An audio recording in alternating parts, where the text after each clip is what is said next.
than the Giants side, who made under 850 metres, so not good. A 10-6 penalty count and an ability to make 6 breaks to 3, as well as finishing the chances for 9 tries to 2, were helpful for Wigan. The game had the joint most tries for a single game this season, with that Warrington-Wakefield game earlier, and the teams coming into this game, first and second in the fewest errors per game. It was unsurprising that we ended up with the joint lowest error count for a game this year as well. So that was at least pleasing for the Giants, that they only made 7 handling errors in the game. But none of their players ticked the boxes for the stats roundup, but plenty of Wigan players did, and the 4 that make the cut are Joe Burgess with 2 tries, 102 metres, 2 clean breaks. I thought he was outstanding in this one. He probably would have edged my man of the match. Ryan Sutton with a try and 109 metres. Obviously, there's strong rumours that he's off to Parramatta in the very near future, so I'm not sure even if that could be his last home game, if the rumours are as strong as they are, but it's certainly going about. Do you think he's ready for that? The NRL?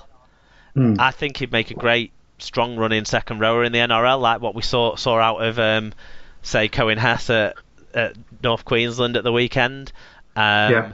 And that sort of mould, I certainly think he'd do a good job in that position. I don't think he'd maybe be a top-line prop in the NRL, though. But, you know, there's growth in him yet. He's 21 years old. John Bateman had a try, 170 metres and 5 successful offloads. And one of the flip sides of Ryan Sutton looking like he's going this season is more money might become available to convince John Bateman to stay at Wigan. Liam Farrell, 148 metres as well, had a really good game and didn't get the try that he probably deserved from his performance. Do you want to take us through the standings, Tim? Yep. So Saints now stay on top on 12 points. Wigan stay second with 10, and Wakefield leave a group of 4 on 8. That includes 6-game Leeds, 8-game Warrington and 5-game Castleford. Hull FC and Widnes make up the top 8. KR, Salford, Huddersfield and Catalan go back to being the bottom 4. And let's be honest, probably expect that that's where they'll fall, or pretty much a variation thereon. I think that bottom 5 will shape out to be the bottom 5. It's just what order they finish in and who gets the salvation of... Well, whether it'll be salvation by that point, probably not. Well, who knows? Yeah, who knows? Yeah, if someone could just make a decision and let us know, that would be nice. Moving on to the predictions, Super Brew and Dream Team. In terms of the predictions, we were equal last week, so you got 4 out of 6, and I got 4 out of 6. Yeah, I think the Warrington game swung one my way after you took Widnes. Yeah, overall that leaves me at 12 out of 20 so far in the tipping stakes, and you guys, the co-hosts, cumulatively at 14 out of 20, so I've got some ground to make up, but with double fixtures this weekend, I've got a chance. Ooh, there we go. So in terms of Super Brew, John H stays top, although there's a new growing group of close chasers now that includes former SLP co-host Tom. Hello to Real Dad. Next week's guest host Alan Cow wears the yellow cap for this week with the best performance in the week. Yeah, good performance from Alan. And in the Dream Team, there was a few good performances, and Alan Bagley, who's top, he stays top. He was one of 5 players to impressively score over 700 points this weekend. I was another one of them, but I'm way down the table compared to these guys. The best scorer with 785 was second place Stephen Bowie. So Alan and Stephen are certainly the men to be contended with in the Dream Team this year. It's already looking like it's going to be a race between the two of them. There we go. So I think that's everything for the game reviews in the Super League. Let's have a look at the results elsewhere.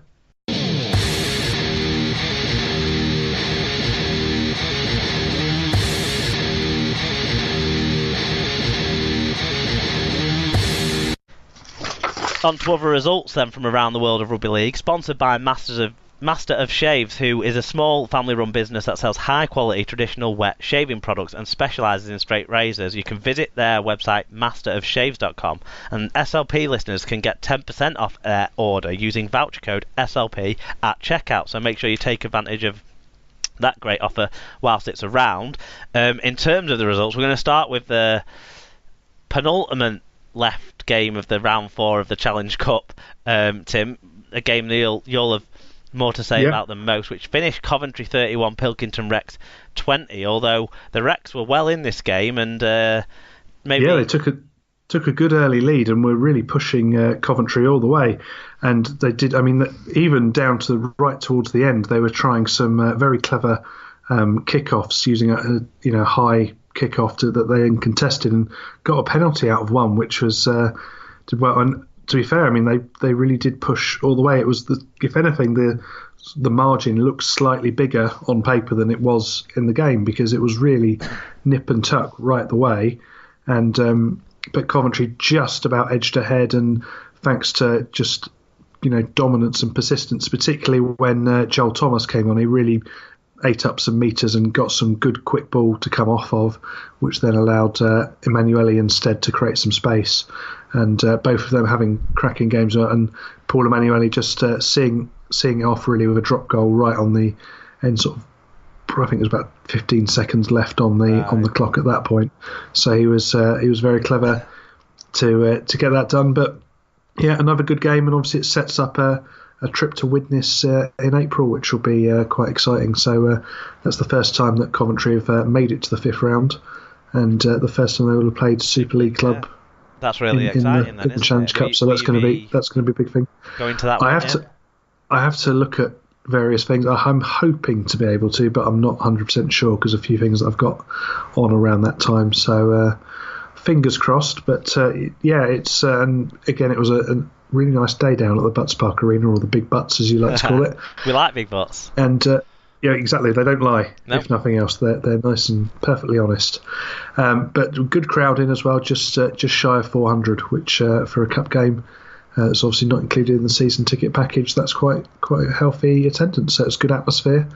Pilkington brought a few, and they were really nice side, and really sort of acted in a credit, in general. And it was really nice to see them, and hope they do well in the rest of the season. Yeah, that's great stuff. Moving on to the Championship, where it was round 7. Rochdale were unlucky, falling in the end to Toronto 18 points to 17. That late penalty was the first time that Toronto had the lead in this game. Rochdale were ahead throughout until a late offside call that was probably correct, but it was definitely correct, but you've seen them let go late in games, helped the Wolfpack win that one.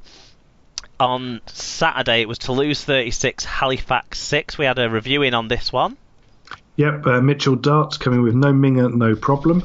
Tony Morrell is having some season so far. Definitely recommend checking the highlights for it. Quite humorous seeing a Halifax player getting pinged for a voluntary tackle on half-time. Toulouse scored some good-looking tries. This game had it all. Yeah, there was one of the tries was absolute quality that I saw a highlight of on Twitter this morning. I think it was... it wasn't Tony Morrell, so it was one of the other players in it. So let me find the match review for this one and figure out who it was. I think it was Gavin Marguerite's try. Well, there was a brilliant length of the field team try that he finished off anyway. So yeah, good stuff. Barrow 36, Sheffield 22.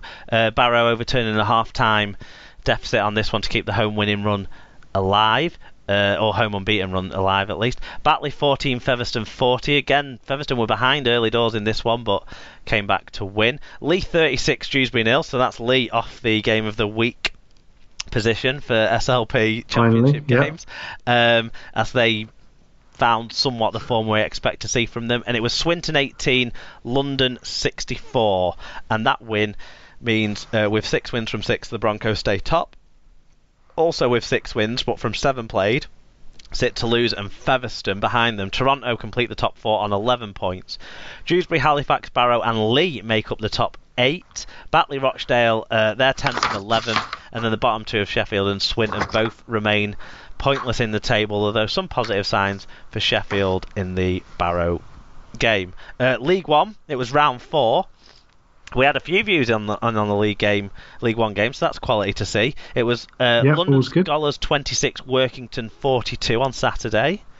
Yep, and Dr. Hideous was at this one and said Scholars were awful in defence and let the first try in on 3 minutes. When the forwards got the ball, they worked well, getting to 16-6 with 5 to go before the break, but then the defence collapsed and 2 quick Workington tries made it 16-18 to the visitors at the break. More good work got the Scholars ahead just after half-time, up to 26-18, but again the defence was just not there and let Workington in for 4 more easy tries. It was Newcastle 20, Doncaster 22 in a closely contested game. Yep, and Ethan O'Gorman is on us for this one and said that to repeat of last week's Challenge Cup game, Doncaster travelled to Kingston Park to take on the Newcastle Thunder. This time was a much closer affair with Castleford graduate Connor Fitzsimmons playing a key part in the Thunder's side, having led 8-6 at half-time. Newcastle let their lead slip with Doncaster picking up a 4th straight win to remain unbeaten in 2018 and remain top of League One. Yeah, it was North Wales 2, Oldham 30 in a game we also heard from Ethan on. Yeah, Ethan managing to be in 2 places at once said that North Wales succumbed to a 3rd straight defeat in both League and Cup when they hosted Oldham at the Queensway Stadium. Mike Grady's side's only points the game came from a penalty goal, but Oldham showed why they're title contenders with a strong attack that was hard for Crusaders to break down. The men from Wrexham will have to regather after the weekend's defeat and go again against West Wales next weekend. Yeah, well, you think that's a walkover for them against a West Wales side that haven't You'd expect played. so. Yeah. Bradford 32, Hunslet 12. No reviews in on this one. I fell asleep watching this one. I'm gonna say during one of my weekend naps because I've been feeling so under the weather. But from what I did see, Hunslet were plucky, but Bradford were able to take much better advantage of good field position in the game to score more tries. It was Whitehaven 30, Hemel 6.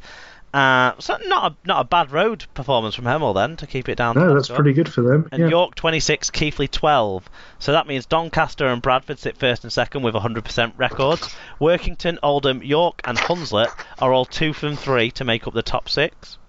Newcastle, Whitehaven, Keighley, Coventry, North Wales and London Scholars are all off the mark in terms of points on the table, but Hemel and West Wales are pointless in the bottom 2, although West Wales have only played once so far after 4 rounds of fixtures. So they've had 1 weather-affected game, 1 called off because of the medical situation, and 1 for the Challenge Cup rearrangement due to Coventry. So that's quite an affected season. So they'll be playing quite regularly come the back end, you'd expect. Do you want to take us through the round 3 NRL results and British player stats? Yep. So on Thursday, it finished Storm 30, Cowboys 14, Bulldogs 20, Panthers 18.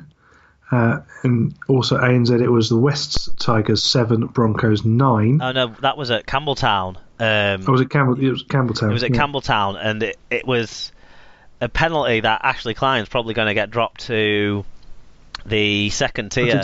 Did see some fuss over that, yeah. And to me, the bloke wasn't not square. The guy he penalised, I think it was Rocco.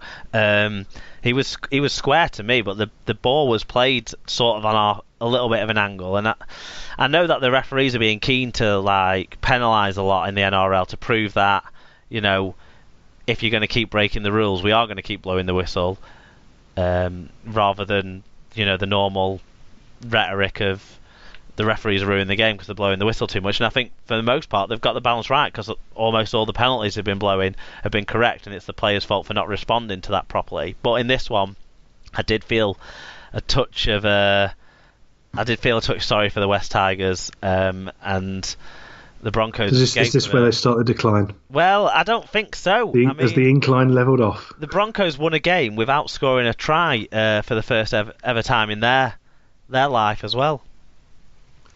There we go. It also finished Raiders of Canberra 19, Warriors 20, Elliot Whitehead with 1 try and 122 metres in that one. Did you see the finish of this one? I saw some clips of it, because obviously it was on the Watch NRL app and I don't have that, but I saw some clips of it on the internet just before we started recording actually.